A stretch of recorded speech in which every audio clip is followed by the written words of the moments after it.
Legend of the Great Birth, supported by Creative Europe.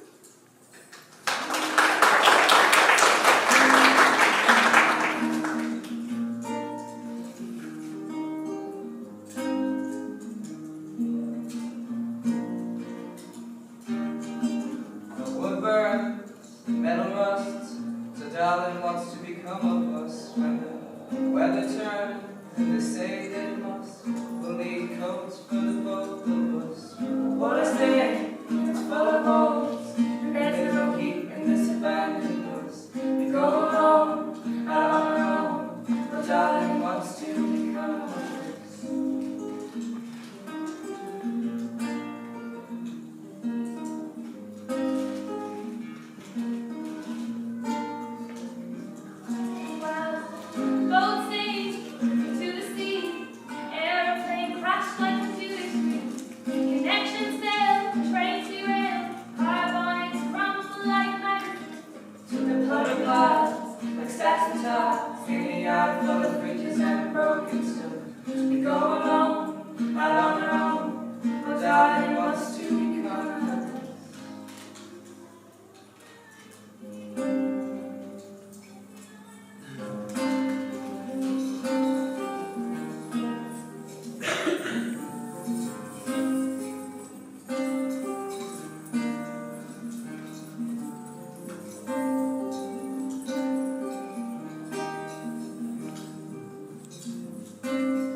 Legends of the Great Birth.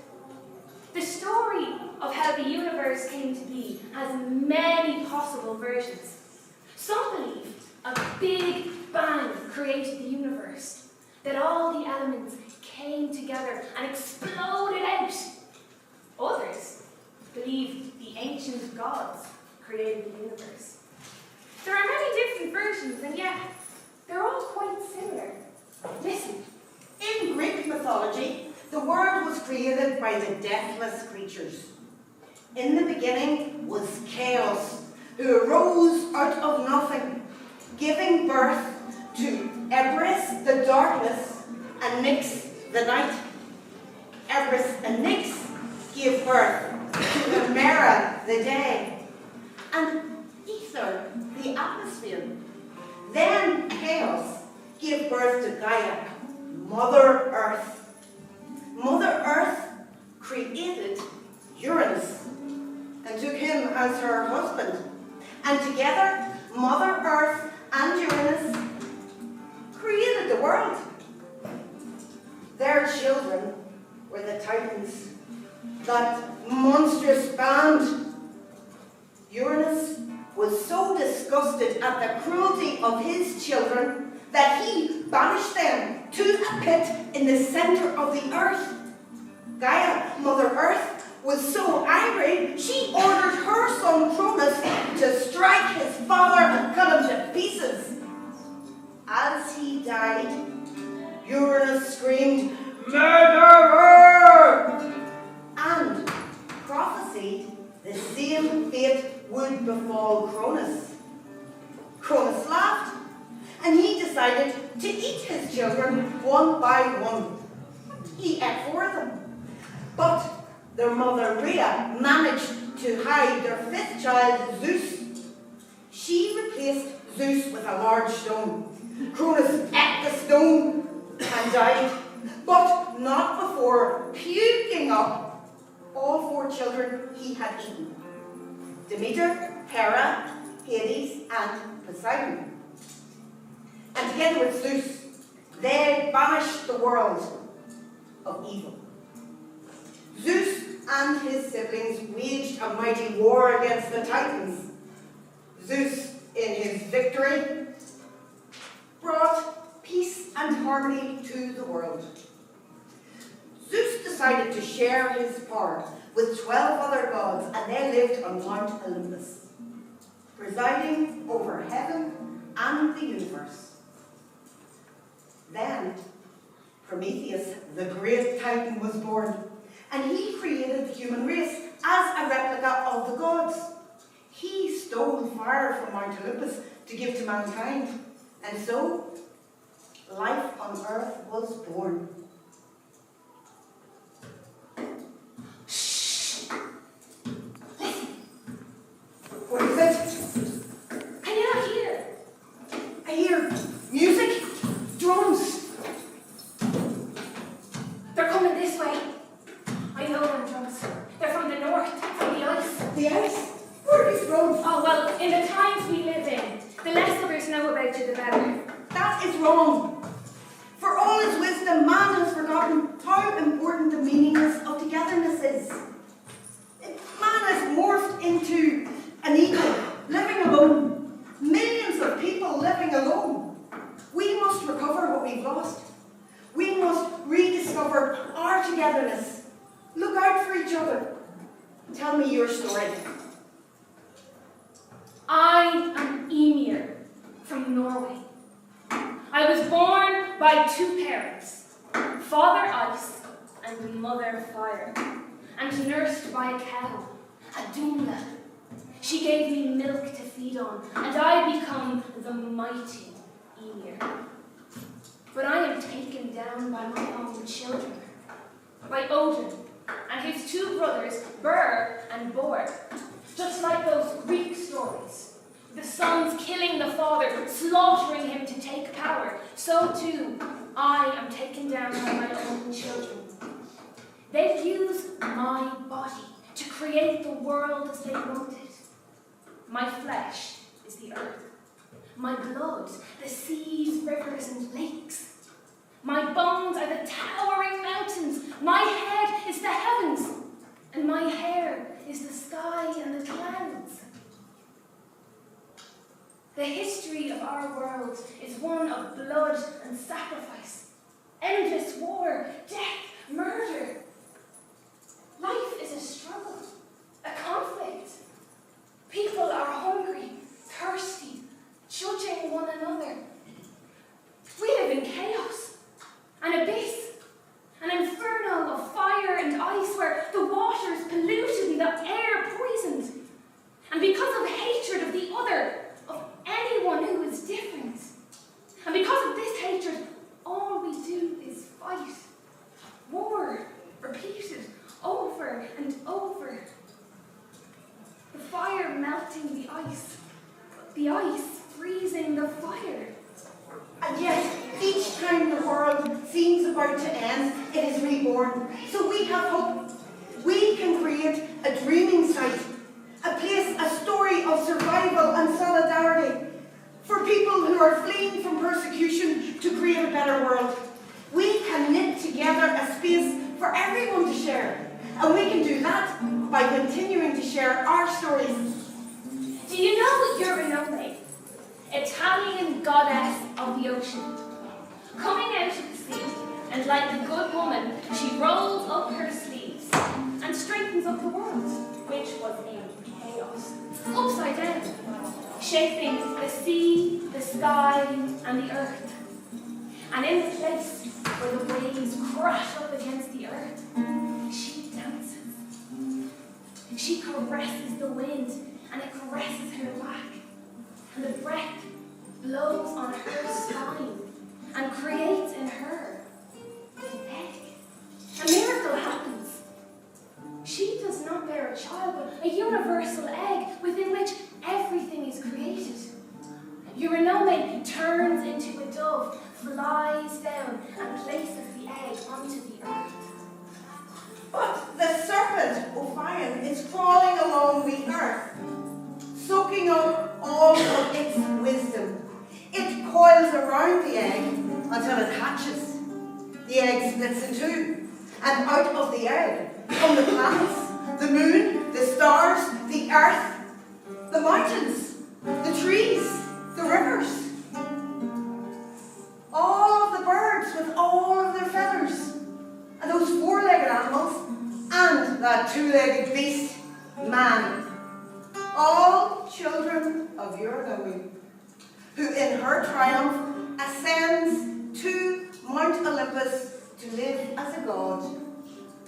But then a voice is heard on earth, a loud and boastful voice.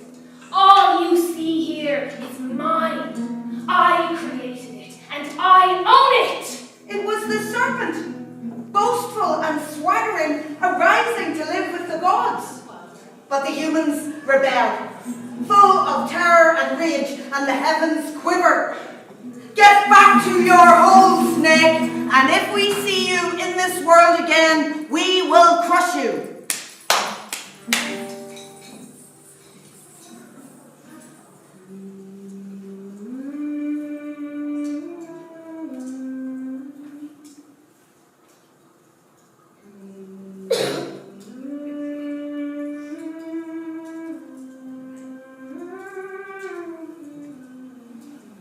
Far across vast oceans, a shimmering song summons us. Once upon a time, there was no time.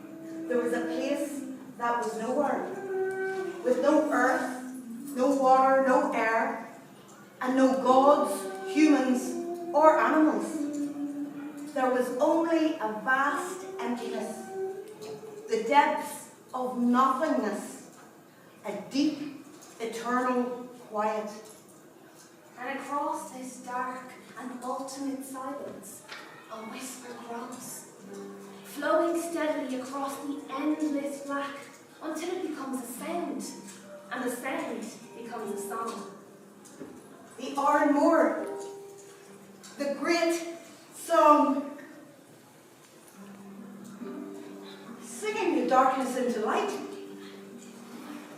A spiraling momentum of sound, reaching a crescendo and singing the deepest ocean into being. The Iron Moor does not cease there. She keeps on singing her magnificent song as creature begets creature.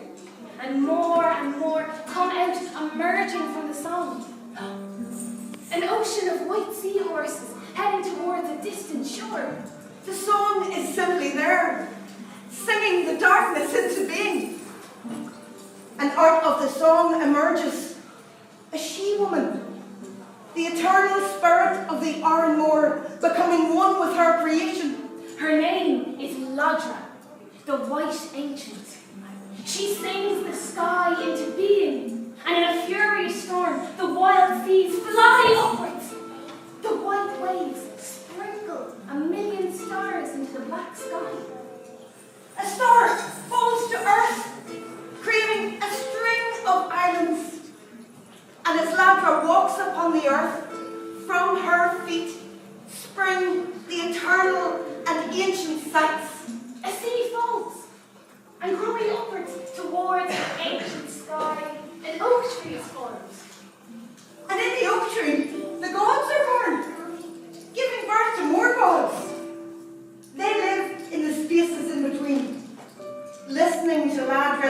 eternal spirit woman sing. And in her dreams, raindrops fall, giving birth to flowers and plants, and blowing hope into the dreams of male and female in many forms. Suddenly, Ladra howls in fury, hurling pieces of bark from the giant oak to earth. Each piece gives birth to giants who wander the earth.